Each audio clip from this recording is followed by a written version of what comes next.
Would be for full score 8 and a liretta, for 12 blocks 1 bob, for 4 testers 1 groat. Not for a dinar, not for Joe. Dictated to all of his little brethren and Swisterines the first riddle of the universe, asking when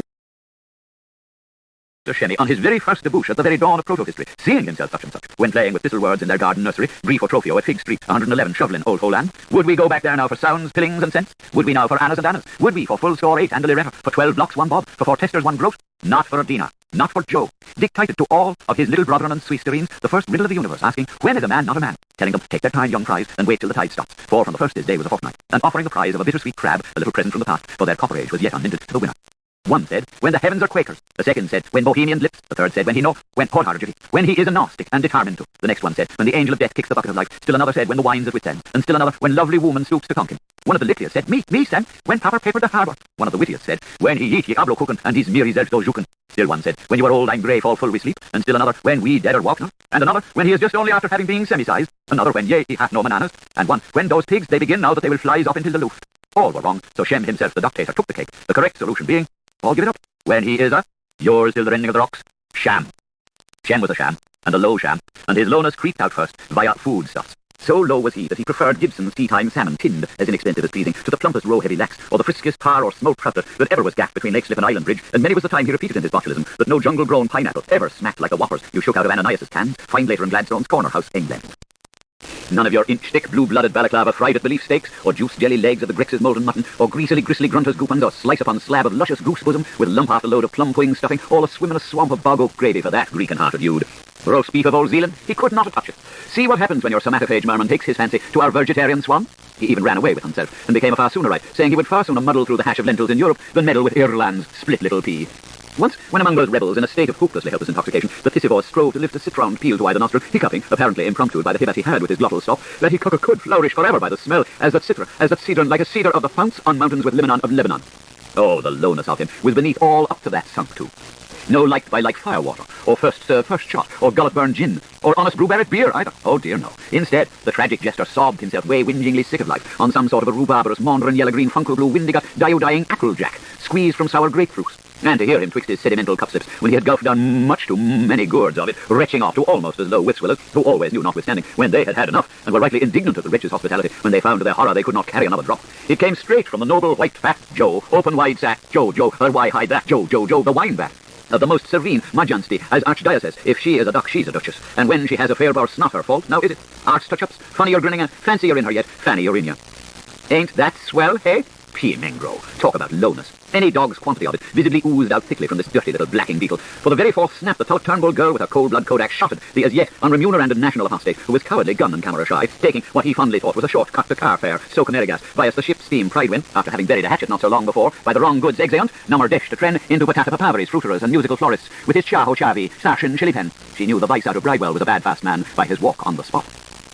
John's is a different butcher's. Next place you are uptown, pay him a visit. Or better still, come to buy. You will enjoy cattlemen's spring meat. John's is now quite divorced from baking. Fattens, kills, flays, hangs, draws, quarters, and pieces. Feel his lambs, X. Feel how sheep, XX. His liver too is great value, with spatiality, XXX. Communicated.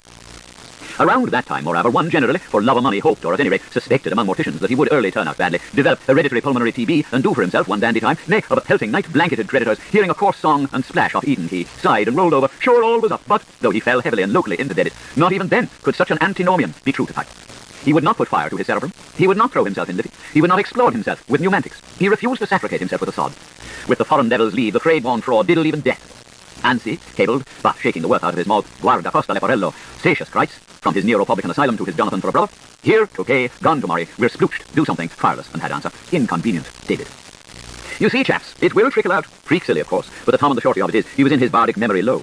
All the time he kept on treasuring with condign satisfaction each and every crumb of trek talk, covetous of his neighbour's word, and if ever, during amunda conversazione, commoted in the nation's interest, delicate tippets were thrown out to him, touching his evil courses by some well-wishers, vainly pleading by scriptural arguments with the opprobrious papist about trying to brace up for the kiros of the thing, scallywag, and be a man instead of a dem scrounger dish-it-all, such as, pray, what is the meaning, Southsea, of that continental expression if you ever came across it? We think it is a word transpiciously like can I, or did you anywhere kennel in your gullible's travels, or during your rural troubadouring, happen to stumble upon a certain gay young nobleman, whimpering to the name of Low Swine, who always addresses women out of the one corner of his mouth, lives on loans, and is 43 years of age?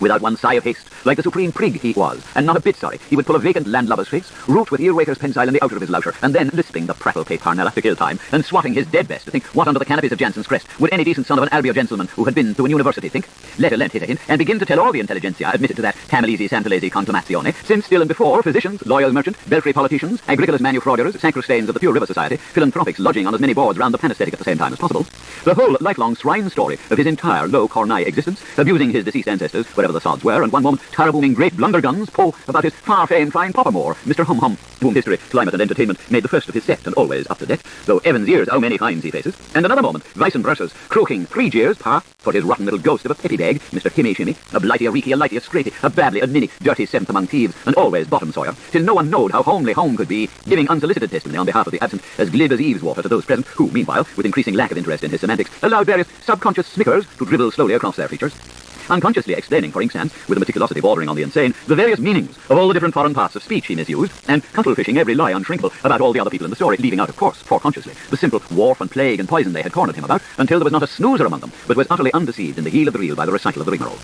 He went without saying that the cull disliked anything anyway approaching a plain, straightforward, stand-up or knock-down row, and as often as he was called in to umpire any octagonal argument among slangwangers, the accomplished washout always used to rub shoulders with the last speaker and clasp shakers, the hand touch which is speech without words, and agree to every word as soon as half-uttered. Command me, your servant good, I revere you, how, my seer, be drinking that. Quite truth, gracious, I'm used, see what I'm hearing, also good. Please it, me sure be filling this, why so, you said it a paso fellow, muchas gracias, is there firing on me, is there girding on you, to your good self, your sulphur, and then at once focus his whole unbalanced attention upon the next octagonist, who managed to catch a listener's eye, asking and imploring him, out of his piteous one winker, he mopped his diadumenos, whether there was anything in the world he could do to please him, and to overflow his tumble tantalizer for him yet once more. One hail cannon night, for his departure was attended by a heavy downpour, as very recently as some 1,000 rains ago, he was therefore treated with what closely resembled arsenal violence, being sockered all unsuspectingly through the deserted village of Pumpton-on-the-Leafy from Mr. Van Homry's house at 81 Bis Nabbott's Mall, as far as Green Patch beyond the brickfields of Salmonpool, by rival teams of slow spires, counter-quick-climbers, who finally, as rarely they had been detained out raw ladies, thought, business, it's business, they had better be streaking for home after their Auburn to Auburn, with thanks for the pleasant evening, one and all disgustedly, instead of ruggering him back and awake, reconciled, though they were as jealous as could be cullions about all the truffles they had brought on him, to a friendship fast and furious, which merely arose out of the noxious pervert's perfect lowness. Again, there was a hope that people, looking on him with the contempt of the contemptibles, after first giving him a roll in the dirt, might pity and forgive him, if properly deloused, but the pleb was born a quicklow, and sank a-lowing till he stank out of sight. All saints beat billiard. Mickle goals to nickel. Not possible. Already? In nowhere has yet the whole world taken part of himself for his wife. By nowhere have poor parents been sentenced to worms, blood and thunder for life. Not yet has the imp from Corsica forced the ass out of Angleterre. Not yet have the Saxon and Judder on the mound of a word made war. Not yet, witchy with the wench struck fire of his heat from on oath. Not yet has Arco-Belaine forspoken peace upon oath. Cleftfoot from Hempel must tumble, blameful gardeners bound to fall. Broken eggs will persuade bitten apples, for where there's his will, there's his wall. But the mount still frowns on the mill stream, while their madsons leap his beer, and her rill still lifts to his mercusty, all her daft daughters laugh in her ear, till the foreshores of Death Tory Island let the dews dumb airwigs rail. Hurt for their misunderstandings, chirps the ballad of Perse or Rail. O fortunas casualitas, lefty takes the cherub cake, while right clothes his hoof. Darkies never done tug that coon out to play non-excretory, anti-sexuous, misoxenetic, gazy, pure, flesh and blood games, written and composed and sung and danced by no Seamus Maimon, same as pickaninnies play all day, those old, none of your honeys and rubers, games for fun and element we used to play with Dinah and old Joe kicking her behind and before, and the yellow girl kicking him behind old Joe, games like Tom Tom the Thunderman, put the wind up the peeler, hat in the ring, press on your Pritchards and play with her steam. Mickle on the lucky pig, nickel in the slot, Sheila Harnett and her cow, Adam and Elle, Humble Bumble, Moggies on the wall, 2s and 3s, American jump, fox come out of his den, broken bottles, writing a letter to Punch, tip top is a sweet store, Henry Crump expolled, postman's knock, how we fairly is represented, Solomon's silent reading, apple tree bearstone, I know a washerwoman, hospitals, as I was walking, there is only one's house in Green Collar, Battle of Waterloo, colours, eggs in the bush, haberdasherish, telling your dreams, what's the time, nap, ducking mammy, last man standing, Healy Baboon and the 40 Thieves, pickle eyes and fusiliers, and married but once in my life and I'll never commit such a sin again. Zip Cooney candy, turkey and the straw, this is the way we sow the seed of a long and lusty morning, hops of fun at Milliken's Neck, I seen the toothbrush with Pat Farrell, here's the fat to graze the priest's boots, when his steam was like a Rembrandt round McGarvey.